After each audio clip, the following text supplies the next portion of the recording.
شهر رمضان الذي أنزل فيه القرآن شهر رمضان الذي اعوذ باللہ من الشیطان الرجیم بسم اللہ الرحمن الرحیم قال رسول اللہ صلی اللہ علیہ وآلہ وسلم انا من تمسک فی شہر رمضان بست خصال غفر اللہ لہ ذنوبہ۔ رسول گرامی اسلام نے اس حدیث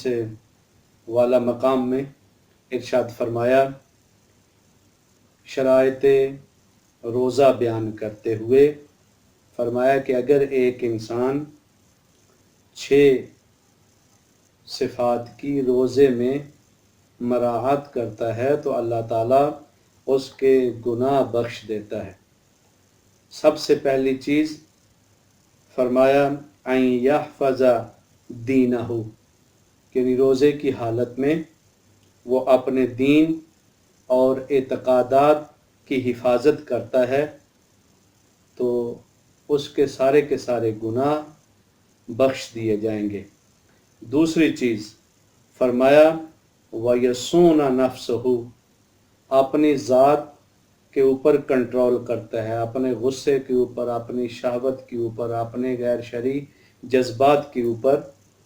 تو یہ انسان وہ ہے، اس کے گناہ بخش دیے جائیں گے۔ تیسری چیز فرمایا وَيَصِلُ رَحِمَهُ، یہ صلہ رحم کرتا ہے، اپنے قریبی رشتہ داروں سے قدورت، نفرت اور کینے کو ختم کرتا ہے۔ چوتھی شرط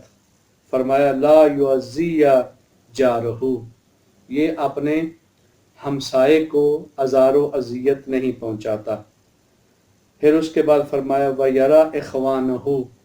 اور پانچویں چیز فرمایا لوگوں کے حقوق وہ ادا کرتا ہے، لوگوں کے حقوق میں خیانت نہیں کرتا۔ چھٹی چیز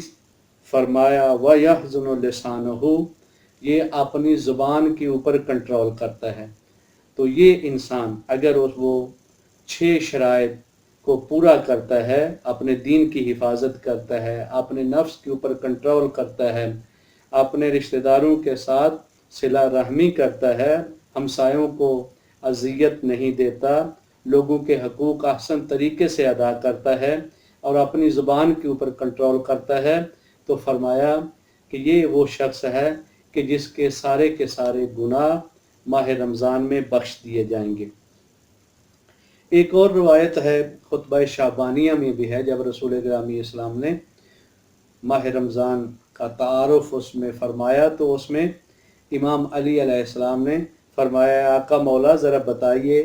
افضل الاعمال، یعنی ماہ مبارک رمضان میں سب سے بہترین عمل کون سا ہے؟ تو رسول گرامی اسلام نے فرمایا الورع من محارم اللہ، یعنی ان چیزوں سے اپنے آپ کو بچانا جو اللہ نے حرام قرار دی ہیں، لقمہ حرام سے اپنے آپ کو بچانا، نگاہ غیر محرم سے کی طرف اٹھنے سے بچانا، اور اس کے علاوہ جتنے بھی ایسے کام جن سے اللہ تعالیٰ نے منع کیا ہے اس سے انسان اپنے آپ کو روکے رکھے، تو یہ انسان وہ ہے کہ جس نے حقیقی مقصد ماہ رمضان کو پا لیا ہے۔ ایک اور روایت آپ کی خدمت میں امام باقر علیہ السلام کی عرض کرتا ہوں کہ میرے مولا نے ارشاد فرمایا کہ من دخل علیہ شہر رمضان صام نہارہ وقام لیلہ، فرمایا کہ روزے دار کی خصوصیت یہ ہے کہ ماہ رمضان آئے اور اس میں وہ دن کو روزہ رکھے اور رات کو شب زندہ داری اور عبادت میں بسر کرے، اور اس کے بعد فرمایا وَاجْتَنَبَ مَا حَرَمَ اللَّهُ، اور اجتناب کرے ان چیزوں سے جس سے اللہ نے منع کیا ہے، داخل الجنہ بغیر حساب، تو فرمایا یہ انسان جو ہے جنت میں بغیر حساب کے داخل ہو جائے گا۔ تو دیکھیے ایک سوال جو ہر انسان کے ذہن میں آتا ہے کہ ہم جو ہے وہ عبادت تو بہت کرتے ہیں، لیکن کیا وجہ ہے کہ پھر بھی ہماری زندگی میں اثر نہیں ہوتا؟ نماز بھی پڑھتے ہیں، روزہ بھی رکھتے ہیں، دوسرے خیرات و صدقات بھی دیتے ہیں، تو تو اصل وجہ یہ ہے کہ کام تو ہم کرتے ہیں، لیکن وہ چیزیں کہ جو اللہ نے منع قرار دی ہیں ان سے ہم رکتے نہیں ہیں۔ اس وجہ سے انسان جو ہے وہ اعلی مقام کے اوپر فائز نہیں ہو سکتا، کیونکہ نیک اعمال انسان جب انجام دیتا ہے اور ساتھ ساتھ حرام کام کا بھی مرتکب ہوتا ہے تو وہ نیک کاموں کو حرام جو ہے نا وہ کیا کر دیتے ہیں، جلا دیتے ہیں، اسے خاکستر کر دیتے ہیں، راکھ کر دیتے ہیں۔ تو اس وجہ سے یہ ماہ مبارک کے جو تعلیمات ہیں وہ رسول گرامی اسلام نے فرمایا کہ سب سے افضل عمل وہ یہی ہے کہ جو اللہ تعالیٰ نے جن چیزوں سے منع کیا ہے اس سے جو ہے اجتناب کرے، تو یہ حقیقی معنی میں مومن ہے، اور اس کے سارے گناہ جو ہے وہ بخش دیے جائیں گے، یہی جنت میں بغیر حساب کے داخل ہوگا۔ تو اللہ کی بارگاہ میں دعا ہے خالق کائنات ہمیں ماہ رمضان کے فلسفے کو سمجھ کر ماہ صیام اور روزے کو بجا لانے کی توفیق عنایت فرما۔ شهر رمضان الذي أنزل فيه القرآن شهر رمضان الذي